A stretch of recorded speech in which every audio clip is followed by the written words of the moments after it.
one of our higher expenses was pumping all of the tanks because there's close to 20 septic tanks on our property. And they should be pumped yearly. The last owner was only pumping them when they overflowed. Blech.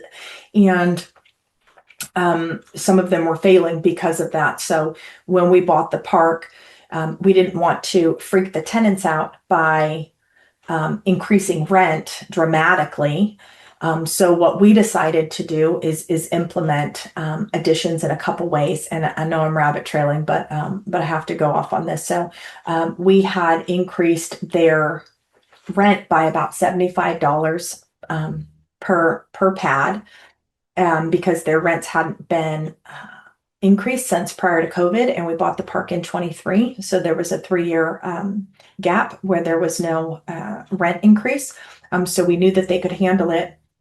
But additionally, what we did is we charged all of them a $75 a month maintenance fee for the septic pumping. And we had just put it in there as basically, like a maintenance type billing. And that way, although they still saw a $150 increase, some of these people had been having the septic back up into their backyards, and it was really cumbersome for them. So instead of just seeing $150 increase on their bill, what they saw is a $75 increase on their rent, and then they saw a $75 bill for the maintenance of the pump. And then we started pumping all of the units right away, within the first 6 months of owning the park. And now we do it regularly. We have them checked, so these tenants know that when they're writing these checks, they know that they're not facing the problems that they used to. Now the new tenants don't know, and that's great. We don't want them ever having to